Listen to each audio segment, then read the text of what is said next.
whatever you think about whether degrowth sells as a concept or not, we have a problem as a society that where economic growth is highly coupled to environmental impacts, and we need to talk about that. And so we'd say in our book, degrowth, when it comes down to it, it's the politicization of material aspects of the economy. It's the politicization of the metabolism of society. That is now a political issue, and that's what degrowth is trying to do.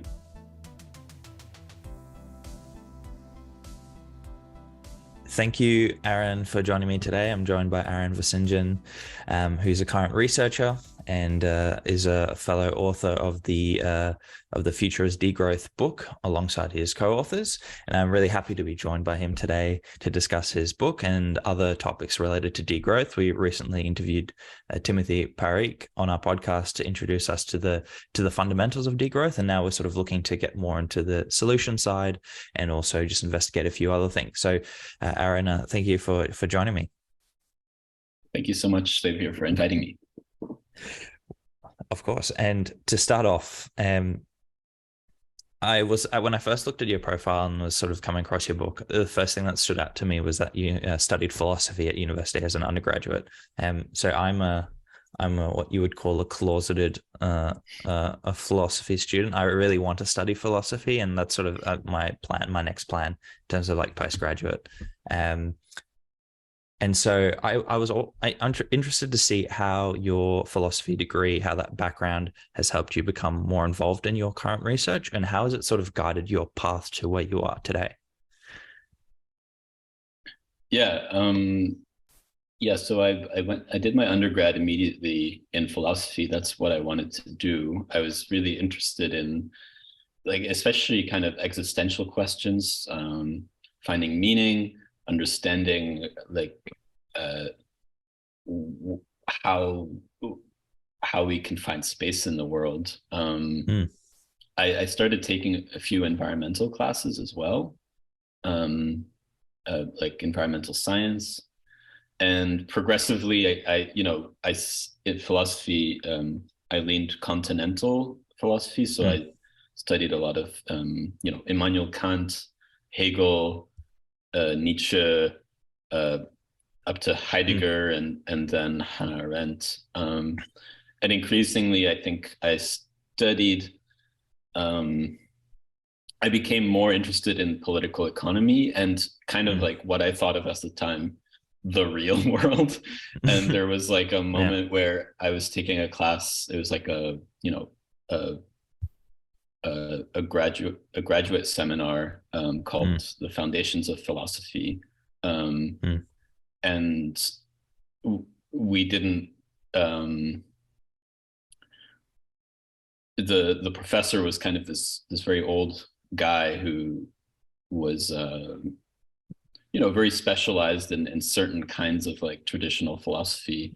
And at the beginning of the course, he said, okay, so what are the kinds of philosophy that exist? And, we started saying things like, well, okay, philosophy of science, yes.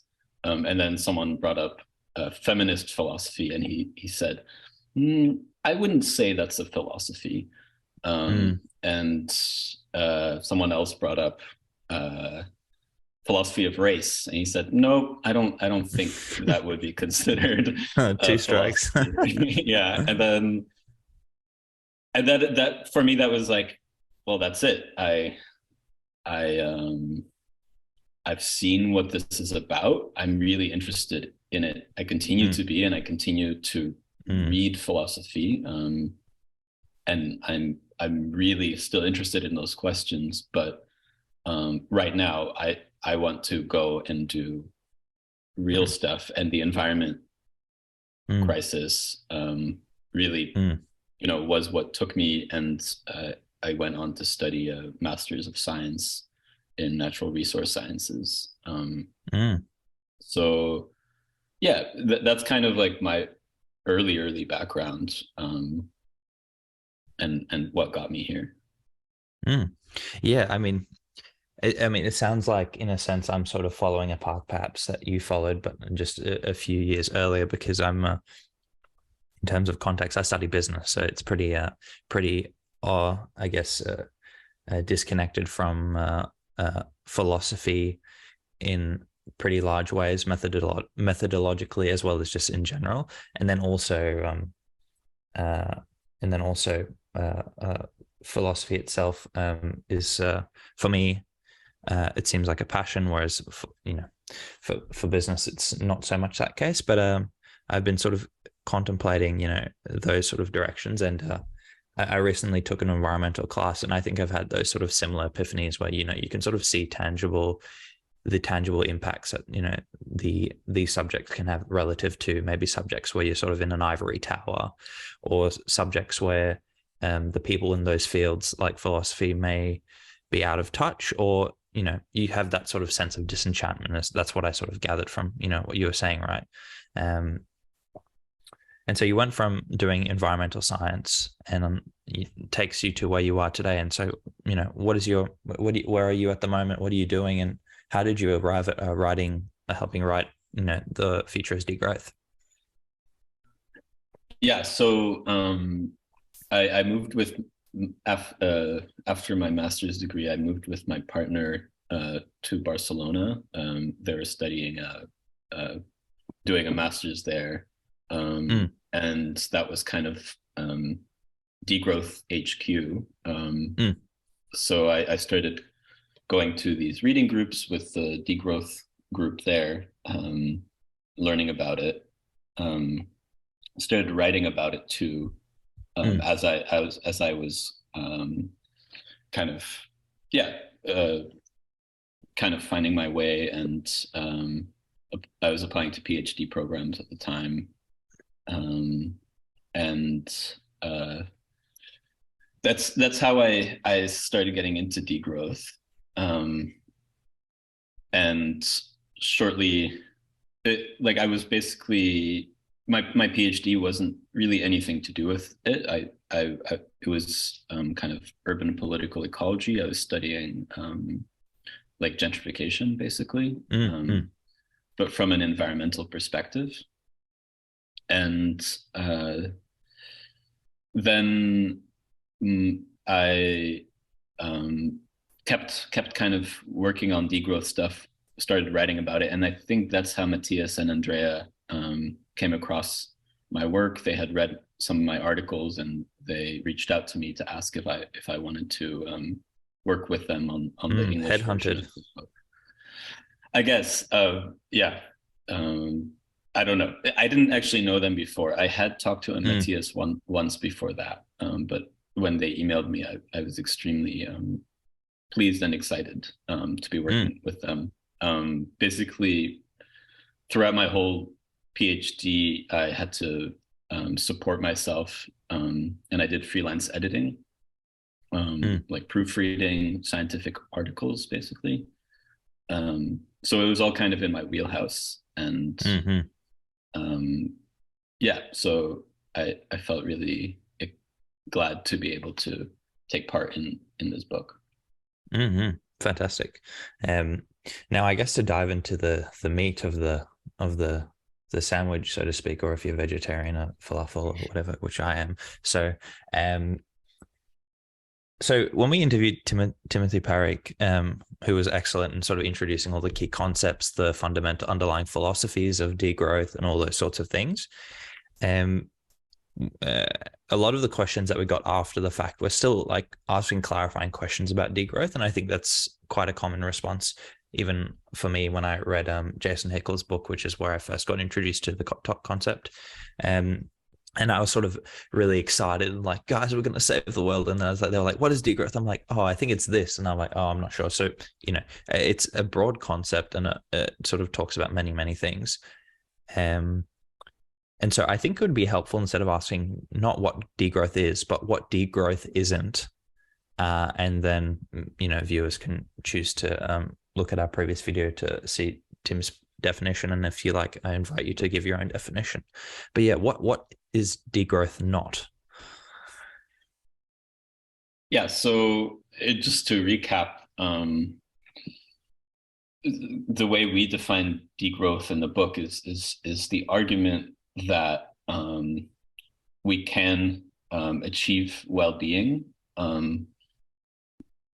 but for everybody, we can have an economy that achieves well-being, but that does not necessarily rely on economic growth, meaning GDP, having to increase, while at the same time we do have to scale down in the immediate term, kind of the amount of material and energy that we use in the economy. So that's kind of the basic argument. And then with a word like degrowth, which is also from the very beginning a kind of it was coined as a confrontational term, as a term that would rile people up, that kind of was intended to really be a bit of a troll word. And so there's a lot of misconceptions about it. The first one is, that you see a lot is, degrowth is Malthusian, that it's all about, that poor people can't have things, and that we need to, in order for the economy to do well, we have to deny poor people things because they'll just consume things. And that's just not at all what it is. Especially, it centers economic and social justice in its very thing. When it was first, the first degrowth conference was called Sustainable Degrowth for Economic and Social Justice, or something like that. That's just immediately not what it is. It's not an argument for against population growth. There isn't an argument that we have too many people and we need to degrow how many people there are. It's not an argument that we should deny people the essential things in life and more. So it's not an argument for austerity either. And particularly, as we say in the book, austerity is always justified for the sake of growth.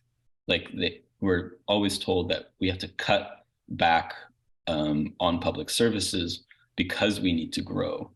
And that's always the justification.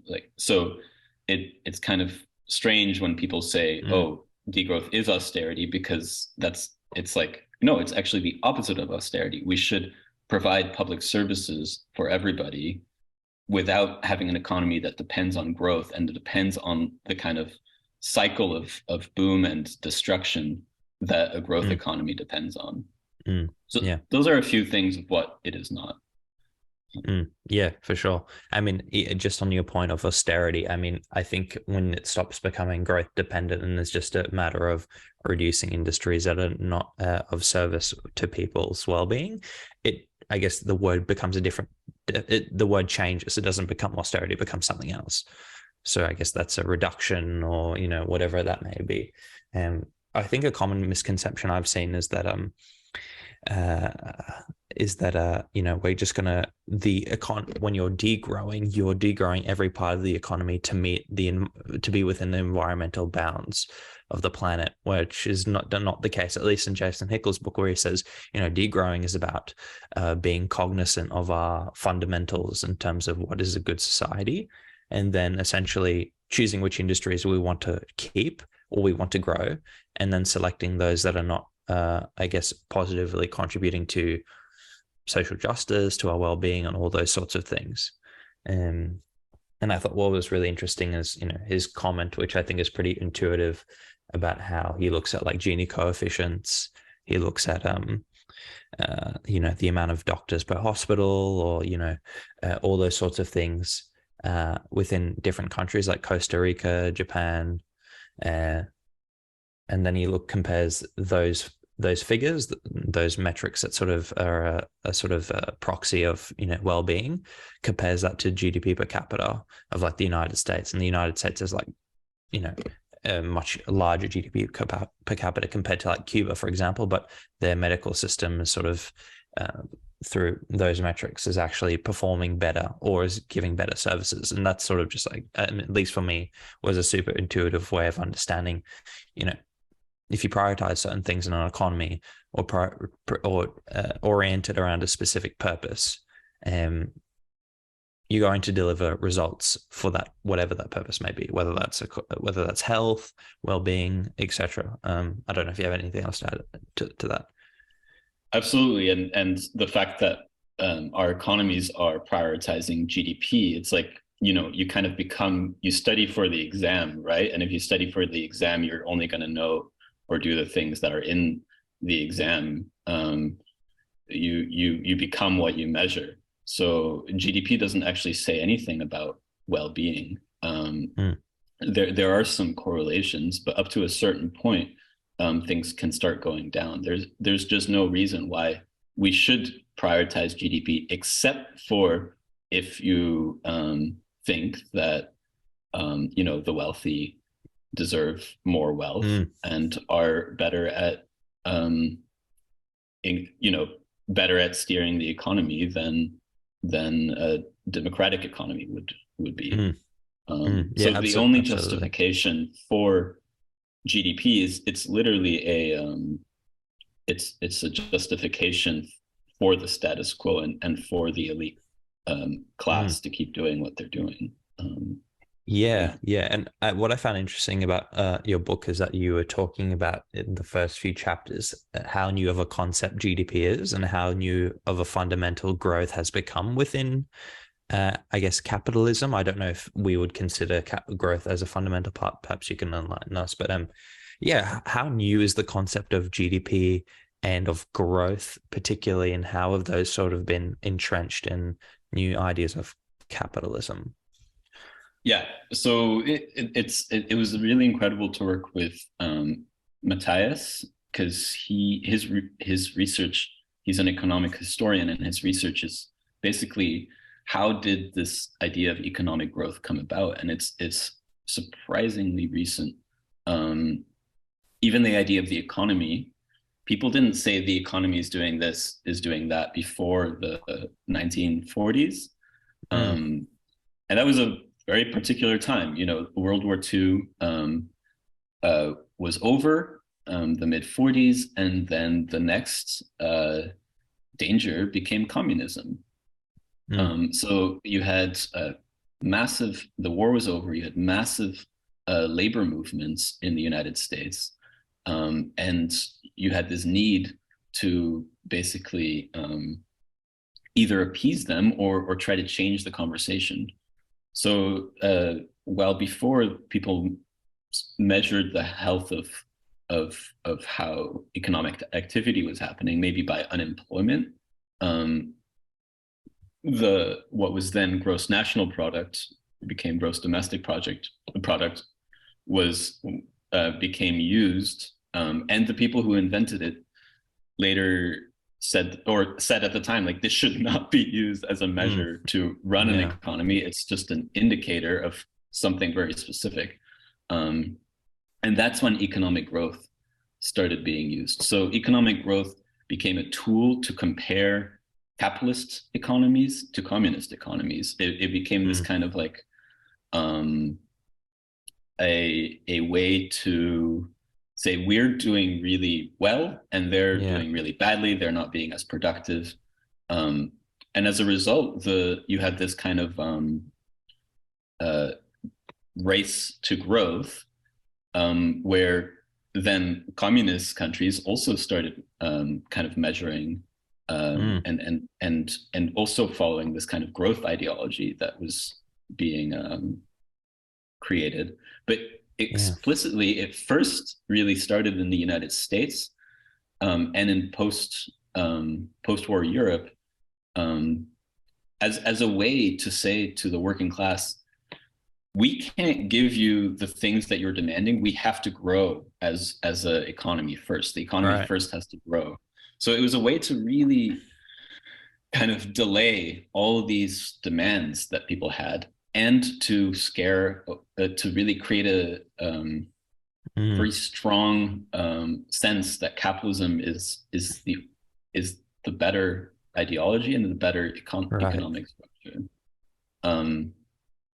Now we can argue if communism really was that successful. In many cases, it was, like the example of Cuba that you raised.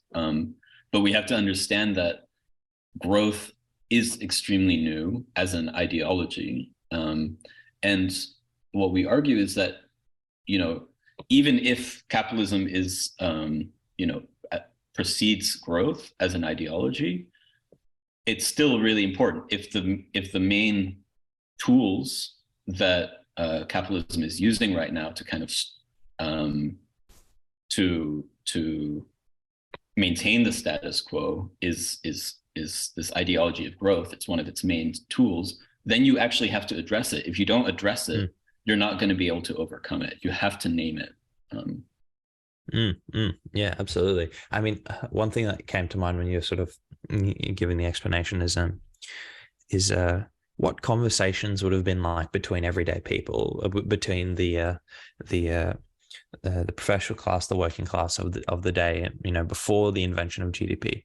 So I think now a lot of universities center our understanding of what a good society is around economics, around GDP growth, around those sorts of things, and that sort of then bleeds out into society, where our news focuses on, are we going to be in a period of boom or bust? Is it going to be a recession or is it not? And our sort of conversations about society have been I guess occupied by this economic sort of discussion of business cycles, essentially.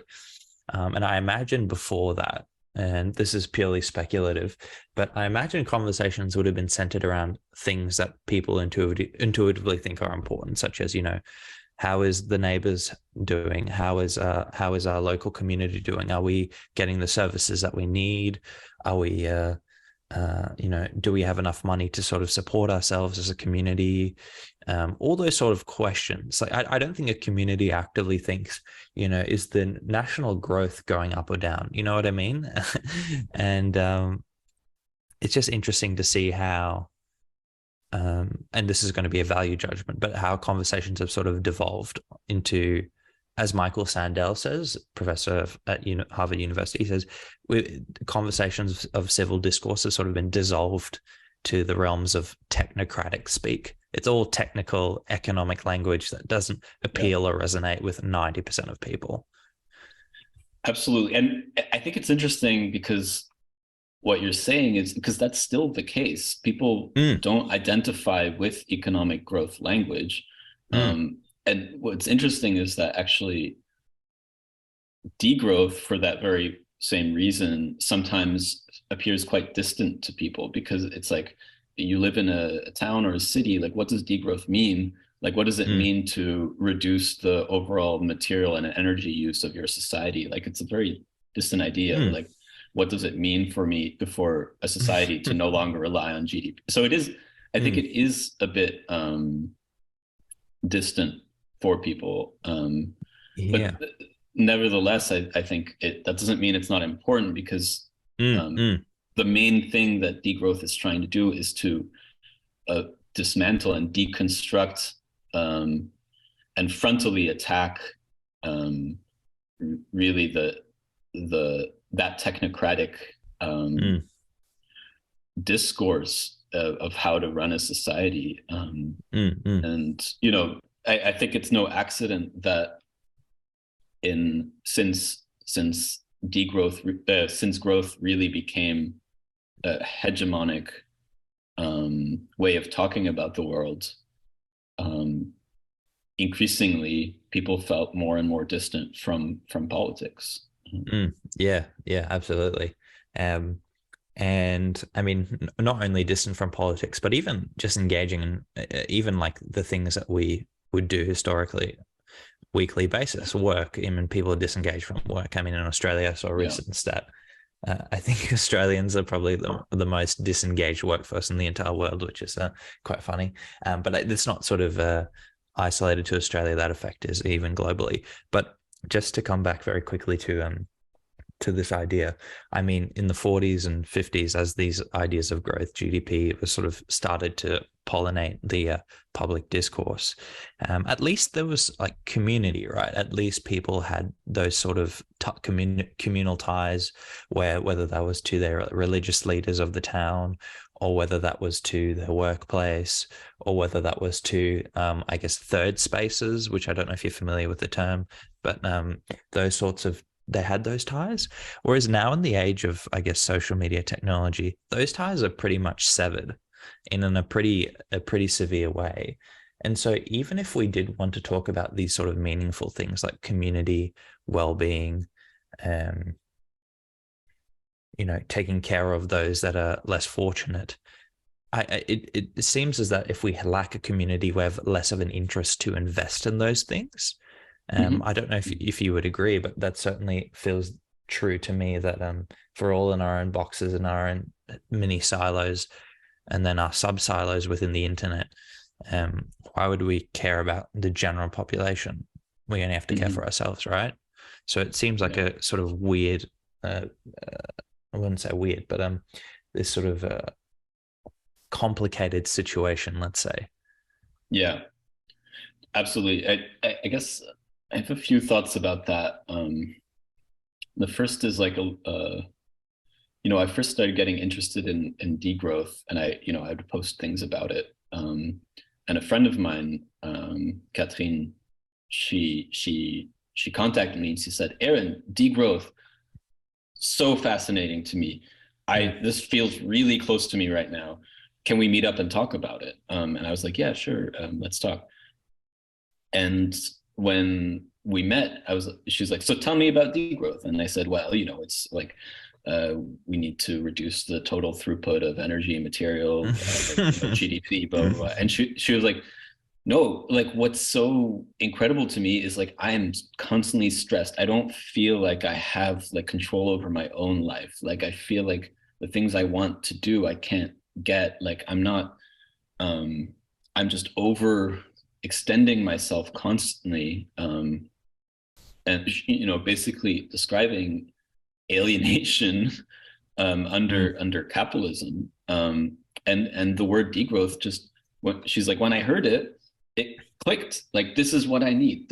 I need to be able to fulfill myself as a person and not worry about being productive all the time. And I at that moment, I was like, okay, I've been thinking about this in a very academic way. But the fact is, and I think truly why degrowth is starting to appeal to a lot of people, is because increasingly we feel completely alienated, completely separated from the world that we live in. There's a big gap and a big lack in feeling separated from work. It's totally meaningless. Feeling separated from home life, completely separated from communities around us, and a lack of meaning. And that goes back all the way to the start, when capitalism started, really embedding itself in life. Like Marx famously said, "Everything is solid melts into air." Like what he meant by that is all the community that we have, all these social ties just are constantly being ripped up by capitalism. And that's just getting worse and worse and worse. Like only 50 years ago, you had really strong working class communities where people could depend on each other. You drop your kids off. Let's say you're trying to fight for a raise. People can meet up in as you call it, third spaces, bars. They work together, cook for each other. And all of that is just being completely ripped apart. And personally, I think it's one of the most important and terrible things that's happening, the results of which are, you know, not fully being grappled with. Like we can clearly measure that the amount of loneliness, like there's a lot of research that measures loneliness in society, and it's a complete crisis more than it has ever been. It's very bad in Australia. People's reliance on opioids, you know, to treat pain and depression, the health issues that loneliness and alienation leads to, the kinds of spaces that we live in, extremely distant spaces. And then I think psychologically, you saw this during the pandemic, the kind of loneliness that sends people into complete pits of paranoia and separation from a sense of reality. Like, I mean, this is me going on a very specific topic, but I think it all connects, because we're all being told that we need to be productive beings. And I think degrowth is a really important set of ideas that can start the conversation about that. Start the conversation about, is this really what we want? Is this really allowing us to live meaningful lives? And to me, that connects to everybody. Everybody connects with that. Yeah, no, absolutely. I know in Australia, mental health, or I guess well-being for me is a sort of a very important sort of fundamental that I sort of have been researching a little bit on, not too much, but just enough to know that mental health is getting particularly worse in Australia, at least. I think I saw a research article recently that in Australia, like the number of suicides has actually gone up since the pandemic, so it's increased. Loneliness is most prevalent amongst 18 to 24-year-olds. This is, like, generally speaking in society, we see as the most social group, right? And yet they're the ones that are most impacted. And that's not only reserved for young people like myself, and yourself. It's, you know, it's for older people as well. You know, it's known as the silent killer, and there's many other, you know, problems. And what I'd be cautious though is attributing oh God, that's a tricky word, attributing them all to capitalism. And I'd be curious to know, in terms of, if I was to play devil's advocate, right? You know, there's many good things that capitalism has brought us. You know, I guess the general idea of prosperity, of raising inequality, reducing inequality, or maybe raising inequality as well. All those sorts of things. You know, how much would you attribute the bad that we're talking about in terms of loneliness, separation, all those sorts of things, as well as ecological separation and damage? How much would you attribute that to capitalism? And what about the good things that it does? And why do we need to go beyond capitalism? So I mean, we can go back to Marx here. Like, you could say that Marx was an admirer of capitalism, at least in a lot of his earlier work.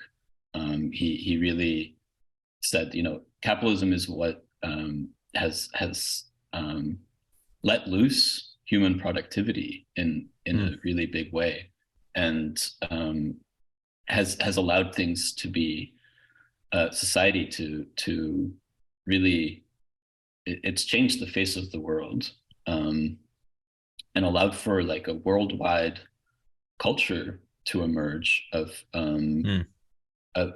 which has involved like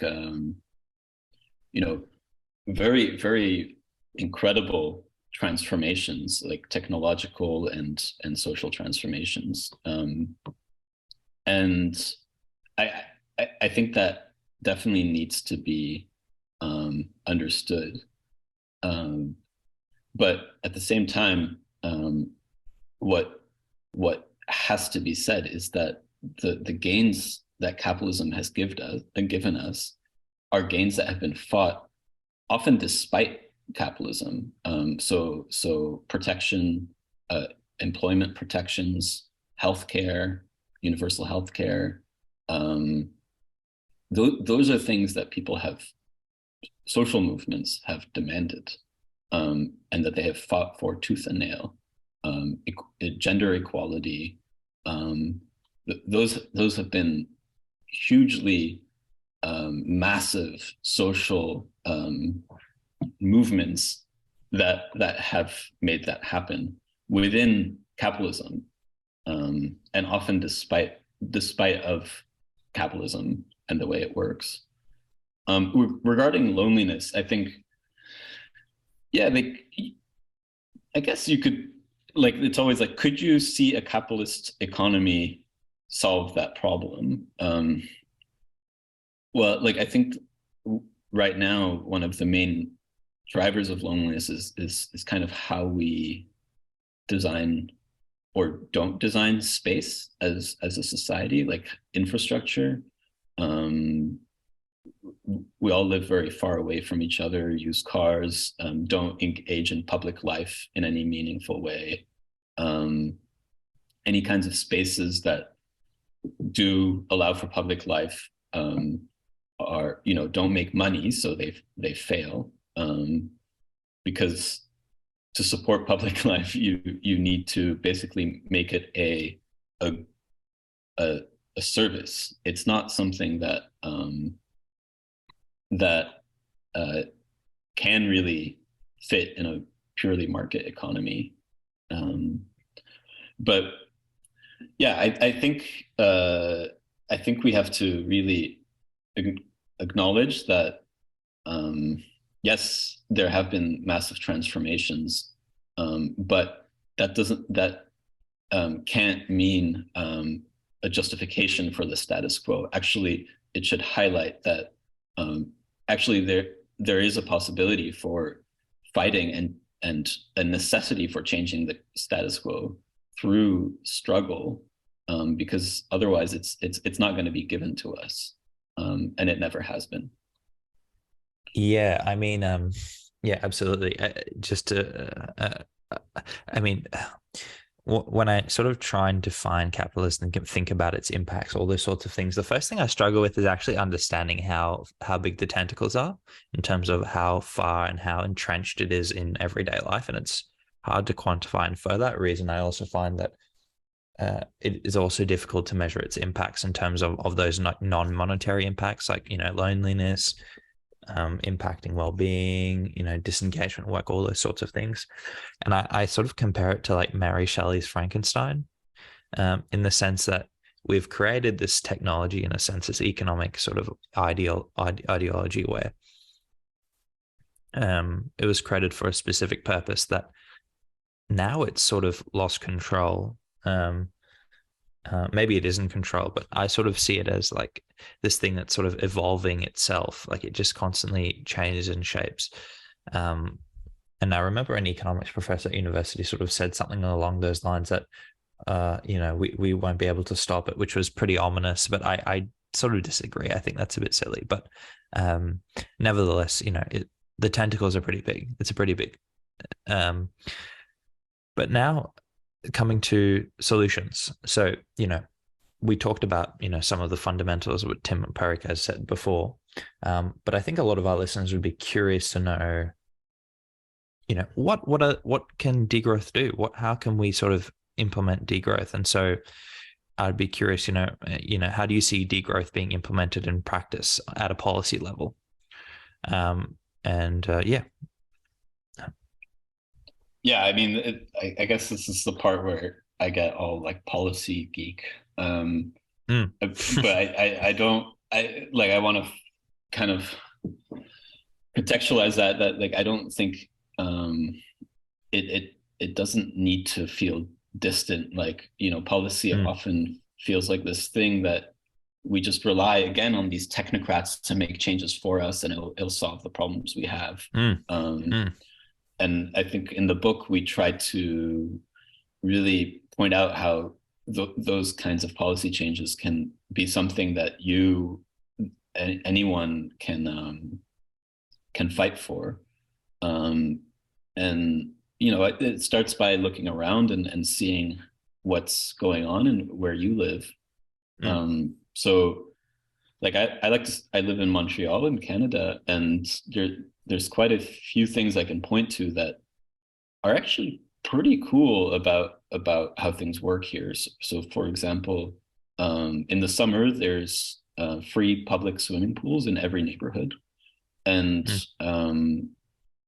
they're actually seen as a health service, because during heat waves, they keep them open until 10 p.m. because you just get too hot. And this is like the best, cheapest way to avoid like heat deaths. And everyone's there. And then especially in poor communities. So that's one thing.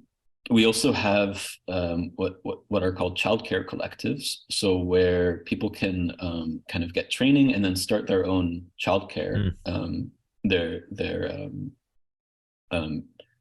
then they are registered in like a childcare registry, and they get paid by the state. So every childcare can do kind of like have their own policies, and they are, checked up quite intensely, just to make sure that everyone follows like all the right precautions. But basically, childcare is a right, and you get almost free access to it as a parent. And in every neighborhood, we have community clinics. Some way they're kind of awful and highly bureaucratic, but also they're available to everybody. And public transit. And then you look at what people are actually fighting for in Montreal is right now we have social movements fighting for free public transit, and they're connecting climate change with the need to have free public transit. And to me, that's kind of like, we see like Greta Thunberg, and she's doing incredible stuff, making the headlines. But people often see policy as like quite disconnected, or like their personal lives as kind of disconnected from the climate fight. But there's stuff we can do in our neighborhood, in our cities, that kind of make degrowth more real. So what I just said is like, what we argue for is a kind of policy package that transforms the economy towards a more care-based economy. So where care work is actually valued, like childcare. A democratic economy where people get to make decisions about things in their everyday life. So for example, this is happening around the world where municipalities are deprivatizing like the energy sector, and what's called municipalizing them. They're putting it in public ownership with public oversight. And that avoids things like, peak pricing, where during a heat wave or whatever, where people have to spend huge amounts of money to maintain their electricity. So there are all kinds of things that are really possible and are really easy for us to fight for. And then we kind of put it under a name of what we call public abundance. So right now, we live in a society that prioritizes private abundance. It's where if you have money, you can kind of do what you want. If you have money, you can also make more money. You can get more loans easier. But public abundance is about we can actually restructure a society where we can all have access to the basic things that we need and more. Leisure space, like public pools, parks, and that would cost a lot less for society, and it would be more environmentally friendly. So, so that's kind of like the broad way that we describe what policies could look like. Another one that is kind of related is this concept of universal basic services. So you might have heard of universal basic income, which is like where everyone gets access to a monthly income, so that no one is left behind and no one's forced to do work that basically so that they can never actually advance. They're always just stuck doing the bottom work. But universal basic services is kind of similar, but it's where, let's say you do get universal basic income, but everything is too expensive. You have to pay health insurance, you have to pay for a car, gas, you have to pay for childcare. So universal basic services where those things are accessible for everybody.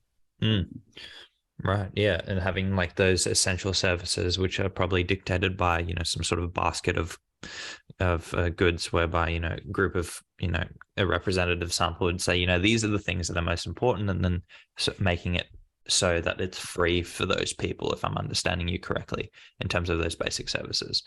Yeah, absolutely. I mean, so I think in terms of those communal activities, like I think you referred in the books, commoning certain areas of society to sort of, improve health, improve, community connection, and then just also providing those universal basic services to people. And these are all very important things. And yet my criticism, my critique here is I want to piggyback off Matt Huber. It's actually Matt Huber's critique, Professor Matt Huber from Syracuse University.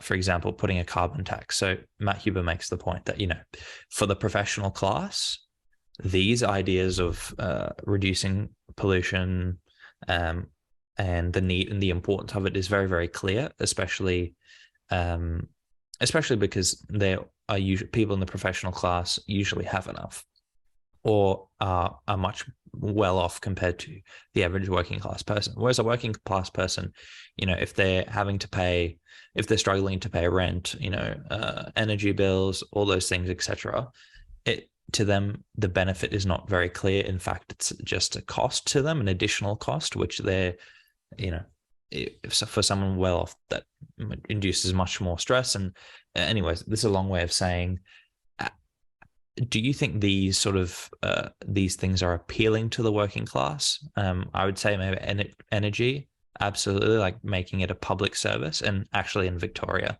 you'd be happy to hear one of the states in Australia, in a recent election, they've sort of won on the promise of making electricity public again, which is great. But do you see a lot of the degrowth sort of ideas of, voluntary simplicity, making a simple life, less is more? Do you actually think this appeals to working class people, which can be in sometimes very big parts of the population?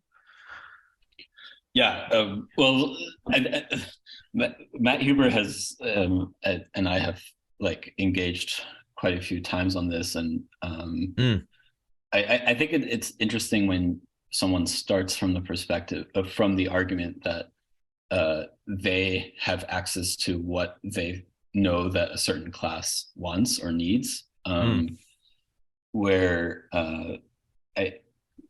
that's first of all, like historically, it's just the case that working class communities have always fought for, what a Marxist would call social reproduction. So when in the Fordist economy, when men were striking at the factory, it was women who were organizing childcare, and women who were fighting for safe streets and for decontaminating their neighborhoods. So working class communities have an environmentalism, and have always engaged with the things that I was talking about. So if you look at a city like Vienna, there was a period called Red Vienna where basically a communist government came into power, and they made housing public. They turned it into public housing and cooperatives, made sure that all these cooperatives had essential services that people could use and share, like laundry rooms, and provided public transport for the whole city that was accessible and maintained that. And Vienna still has that. And it's one of the best places to live in the world. One of the cheapest housing available in the world. And these are all things that working class people have fought for and will continue to fight for. If you look at the working class movements that are the strongest in the United States, we've started seeing some successes in the service industry, but really the working class movements that have been making the biggest gains is teachers and healthcare workers.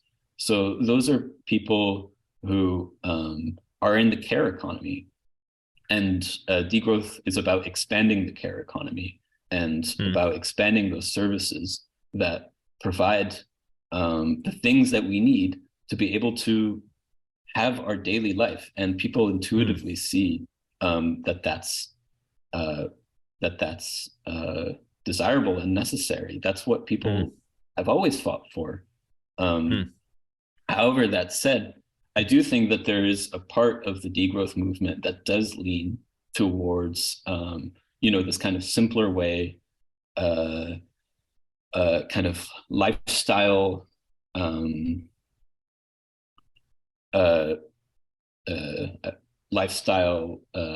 reduction, minimalism, or whatever. And even in the word itself, people often quickly kind of jump to the idea that degrowth is about wanting less for everybody. I think that's that is. I think it's true that there are like different aspects of the degrowth community, but that's why you have these kinds of debates. That's in our book, and in basically every other prominent degrowth proponent is pushing against that, where it's like, no, we need to have idea of degrowth that is for everybody, that isn't just about voluntary simplicity by specific small communities. And so that would be kind of absolutely our response to Matt Huber's argument.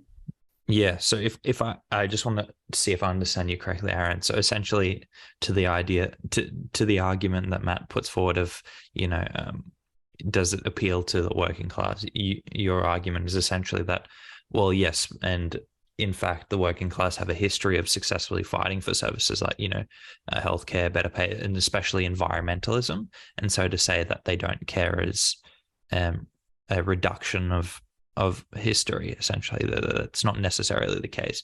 But you also do concede the point that maybe there are degrowthers in the community that focus too much on the consumer side of things and absolutely, too much on voluntary simplicity, living in the cave and all this. I mean, it's a caricature, but you know what I mean? Like these sort of ideas of simple living.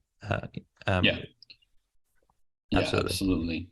Yeah. And I think, we can kind of get kind of deep into this, but I think it's important not to kind of assume some kind of privileged understanding of what the working class wants and needs, because the working class is a product of history, and as are we all. It's something, and the working class is something that manifests itself. It's like you become a class as you organize society in a certain way. And the point is not to say people won't want this because they expect to be able to get yachts and Ferraris and suburban homes, so you have to give them that.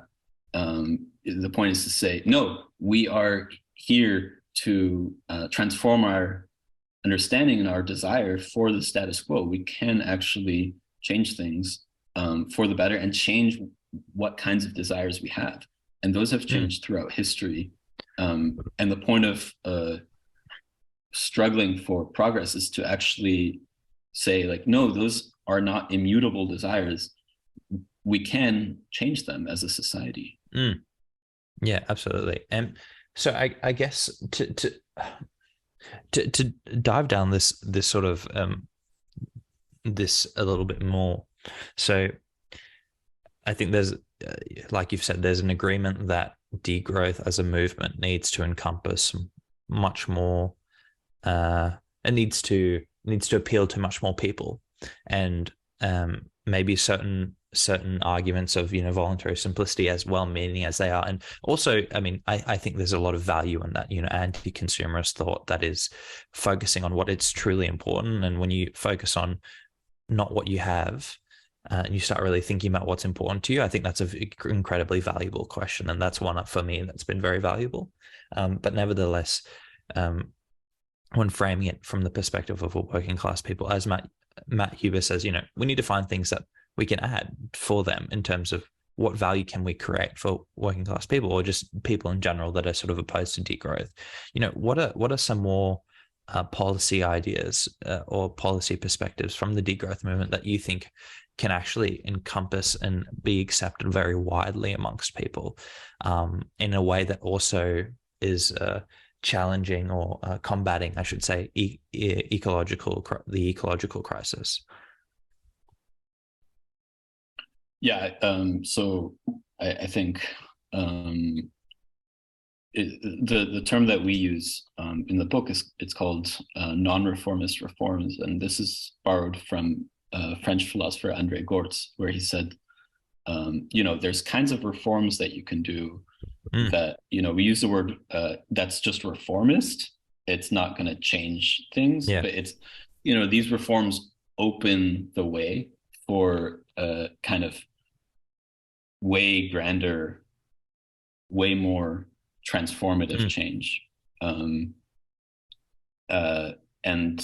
so one of them, I would say is something like a care economy. This is kind of the number one thing that that people are fighting for after the pandemic, that people want is healthcare that is just and that's not alienating and that's not won't make you poor if you're doing it. If you make use of it. So that's one thing. People are going to see increasingly that we have an increasingly aging society. We need an economy where much more of the economy of jobs are oriented towards taking care of the elderly and taking care of the young, because people increasingly, like I'm 32. So many people I know just can't afford to have kids because it's just too expensive. So we need to be able to transform the economy towards a care economy, and that's I think that is a winning ticket. To be honest, it's people are realizing after the pandemic how hugely central it is, and all around the world. A society like Japan, this is its primary political question right now is how can we have a society that isn't growing both in population terms but also in economic terms, and still provides well-being for everybody and takes care of the elderly. Yeah, absolutely. I mean, so if I was to summarize, so the care economy is essentially maybe two things. One is making healthcare a fundamental basic service, to use your language, and making it maybe free. I'm not too sure what you think, but making it accessible at the very least to the population of whatever country, and then also to how you take care of the most vulnerable within a country. So, we use the perspective of aged care people, elderly people, but I also would consider encompassing people like the homeless, people like mentally ill, all those sorts of vulnerable groups of people that require assistance. And I mean, yeah, that seems to be pretty appealing on all ends.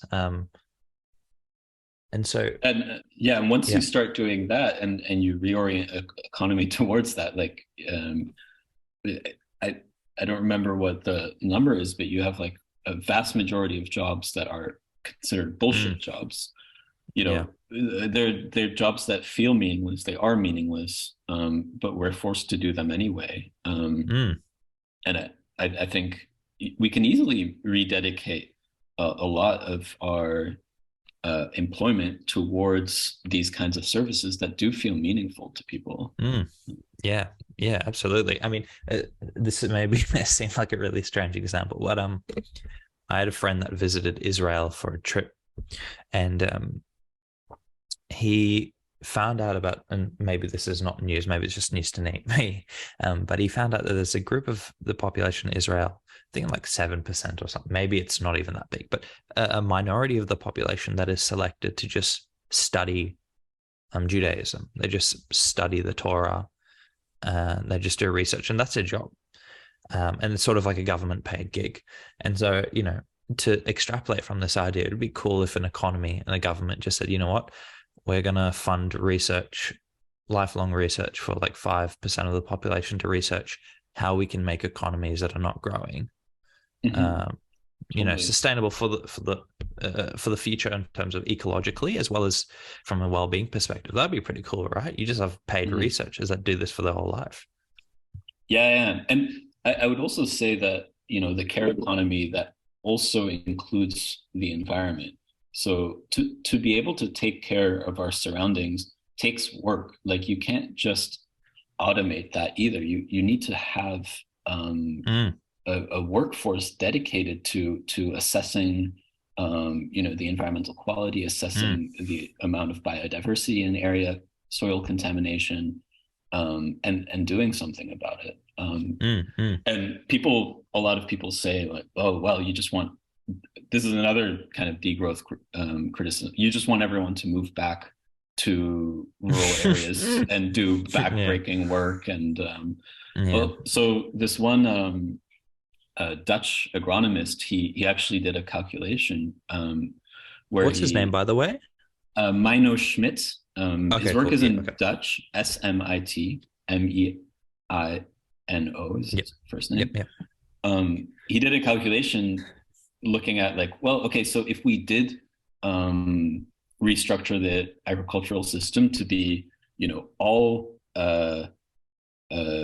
agroecological, so that it actually improves the environment instead of just extracting from it, and still provide enough food to feed our country.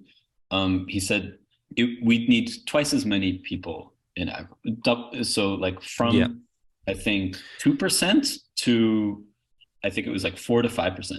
That's actually not that much if you think about how 60 years ago we had 50% in most first world countries living on farms. It's actually quite reasonable.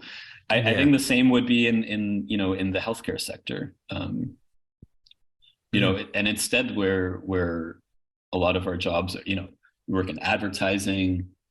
What a useless job. You're like moderating content on social media. You're boxing donuts. I don't know. I think it's it's definitely possible, and it's not as bad as people say. A lot of people threaten it. No, definitely. No, I mean, look, there's a study that comes to mind for me, which is about, actually, let me pull up the quote that I found, because this is, I thought was pretty interesting. So there's this phenomenon where, whenever you sort of come into some power of a position of influence, power, you can sort of have a stamp, you have your stamp on the world. If you can write a book, or like, actually, no, writing a book's not a very good example.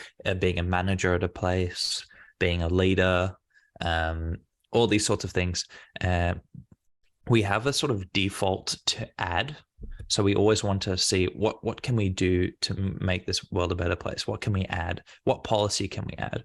And this study basically found that essentially, so they say, here we show that people systematically default for searching for additive transformations, consequently overlooking subtractive transformations, which I think is super, super fascinating. And this idea of people always pursuing what we can add as opposed to what we can subtract. And in a sense, that's what, and the authors sort of conclude that these defaults to adding constantly, or if we was to use a slightly different phrase, to growing, so constantly growing other industries as opposed to subtracting, it leads to problems like bureaucracy, which is so true. But most importantly, what they note is climate. If we're not constantly evaluating what we can remove in terms of which make climate, ecology, well-being, all these things better, then we'll be in a bit of trouble. And I guess the last comment I'll have is in defense of advertisers. I'm sure some of them do feel like their work is meaningful. And yet I think the fundamental question we have to pose is, if the system that we're living in is consuming itself to a point where the inevitable consequences that no industries will exist because there'll be no planet, we have to really consider, is it valuable to be doing what we're doing, or should we be doing something else? But yeah, David Graeber's book is pretty funny. It's sort of like a meta comedy book. But yeah, there's another critique I wanted to run by you, by a Dutch economist, and this is why I asked. His name is Jeroen van den Berg. And he sort of argues that, and maybe this is a familiar critique of, you'll be familiar with the critique, but essentially he says, because of the word degrowth has so many sort of, because it's so broad, it can often lead to confusion. It's a bit ambiguous. That's the first argument he makes. And then the second thing he says is that in terms of combating climate change, it may not be the most effective strategy. So a more effective strategy may be just to mobilize labor unions to sort of tackle, renewable energy sectors. And then that way, that's like we can see the direct result. If we do this, then climate change will be better. Whereas degrowth, he argues, as I understand it, it may not get us to the solutions as quickly as we may need to ecologically. And so he argues essentially, instead of being degrowth or pro-growth, we should just be a-growth. So being indifferent and viewing it as sort of like as taking it out as a fundamental value from society, and that's it. What do you think about that critique of being just neutral to growth, and then just being growth positive in areas that we need to be, and growth negative in areas we don't? Yeah, I think that's he brings up a lot of good points, and I've read his work, and I've seen him actually debate with Yorgos Kallis, who is my mentor, and it was a very spicy debate, and because he's also in Barcelona, they work in the same institution, so they've been having this debate for decades. But before I respond to that, I saw a headline a few weeks ago, and it kind of gets to what you were saying. President Biden warns that the risk of nuclear Armageddon is at its highest point since the Cuban Missile Crisis. Here are 3 top stocks to consider if tensions keep rising. This was from Yahoo News. I just thought it was like the perfect encapsulation. It's like that cartoon where it was like,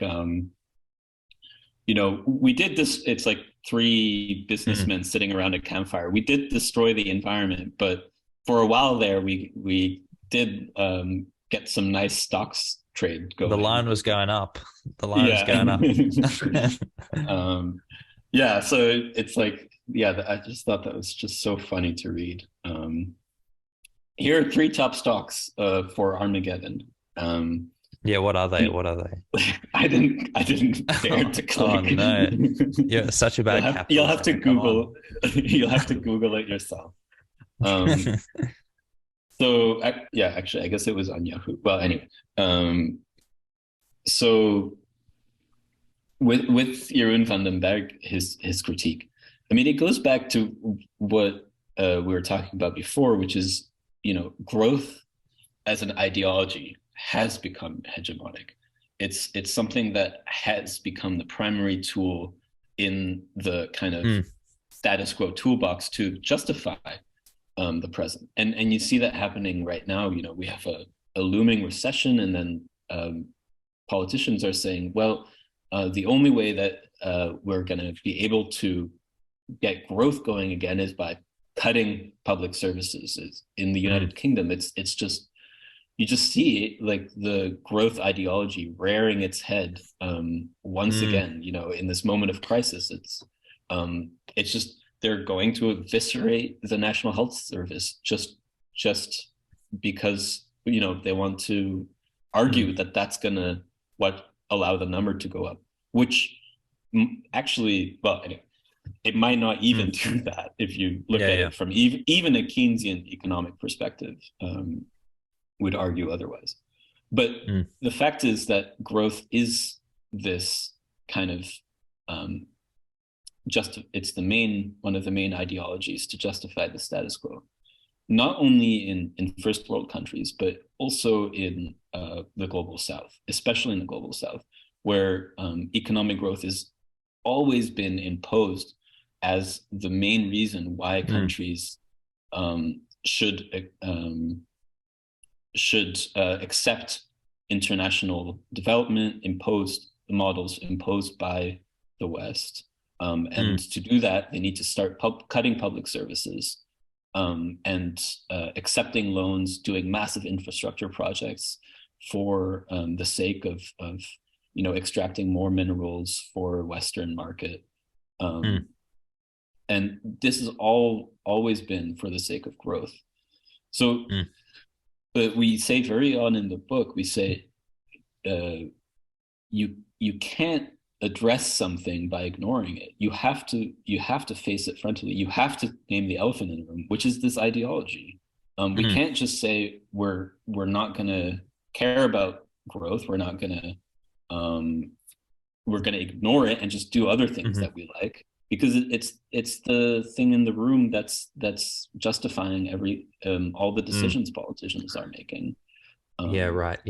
So in a sense, you have to dethrone it before you can sort of be neutral to the topic, because if it's so entrenched in every area of life, in every country, it's the global north or south, being neutral to it in a sense is just waiting for the same thing to happen, because it's sort of a basic assumption. It's so fundamental to how we think about economics. Yeah.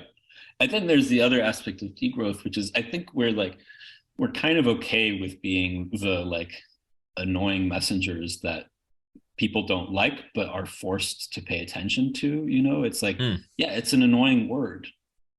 Great. Like, and so every time someone says the word, you know, you have some pundit that gets angry and writes a whole article about why it's wrong. And then more people hear it. And it's kind of like, it has this kind of little viral aspect to it, just because it's so annoying and rubs some people the wrong way. And then there's a whole host of people like my friend Catherine who hear it and are like, that's it. We need an economy not based on productivity. We need an economy based on well-being and having meaningful lives. And people get that intuitively. I think also, you know, part of, and we haven't talked about this at all today, but a really big part of degrowth is that kind of material aspect of growth.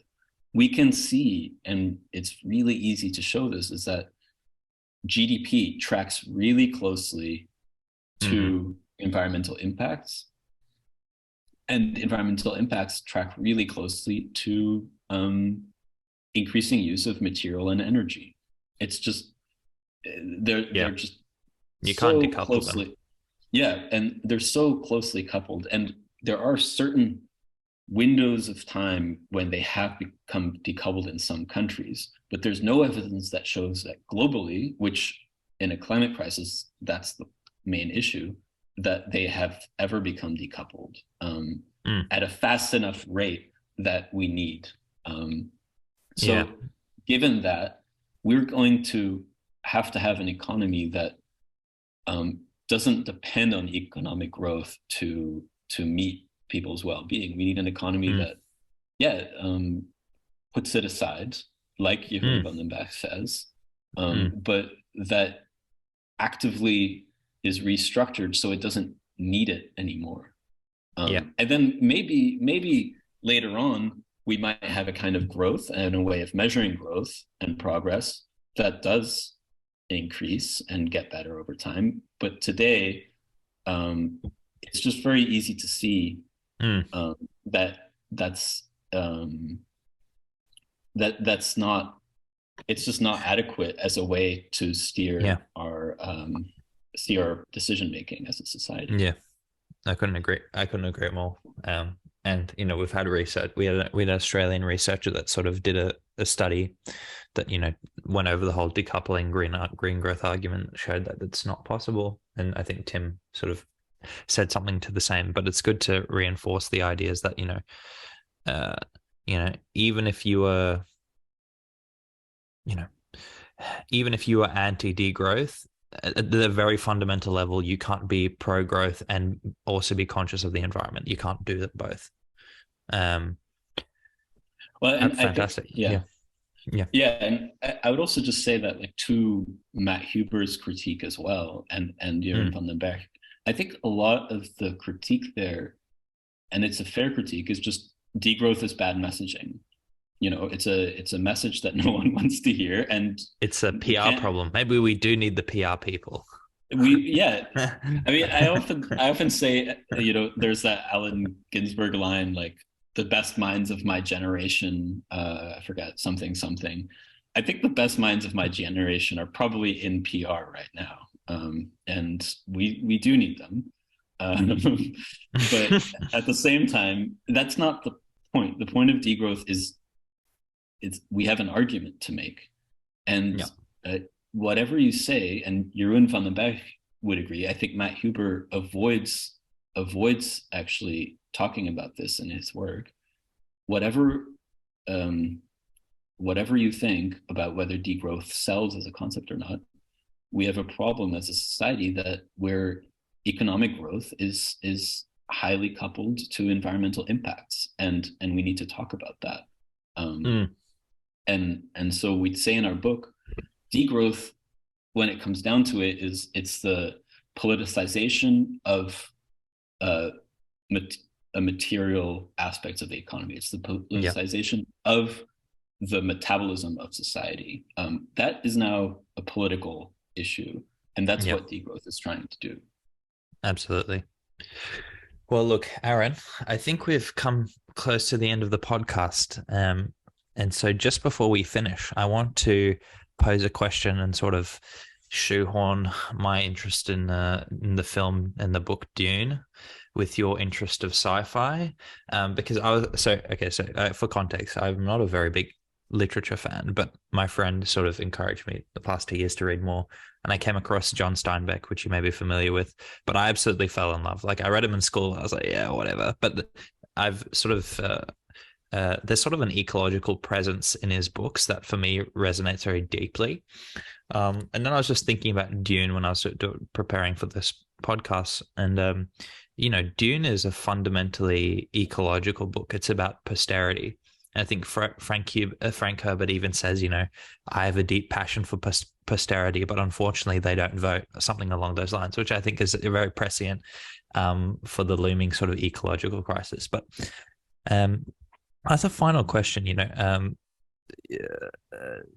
degrowth, Dune, sci-fi, all these things. So basically the fundamental, not tying these all together, is that imagination is very important. And if you don't have visionaries in society, well, one, would be a very boring world, but two, it'd be hard to make progress because you're not imagining what could be. So I'm curious to know, using your sort of influences of sci-fi and your interest in sci-fi, what would your utopia look like?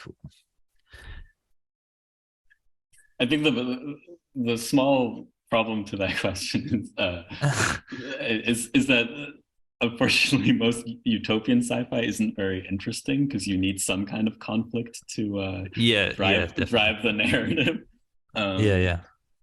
But I think I think it's possible, I guess these days we talk about like, you know, a zero carbon society or whatever. But I think that like sets our sights too low. I think it's possible to have a society that not only doesn't have an impact on its surroundings, but actually improves them. That transforms the world into a lush, flourishing, mutually beneficial place for humans and animals and and ecosystems. And it, like almost like a world that is permeable to life. And I think how capitalism kind of restructures the world is as a world that is impermeable to different forms of life. And yeah, I think that's kind of what my utopia would look like, is a world where everything we do is compatible, and is able to be absorbed by our surroundings, and we're able to make things better. Like, we can actually increase the amount of carbon being sequestered. We can create a society where people can have leisure and meaningful work. It wouldn't just be a land of lazy slobs, because like work is something that we find meaning in, and that we can allows us to live lives. Going back to philosophy, it allows us to live lives where we can recognize and fulfill our desire to transform our surroundings and ourselves.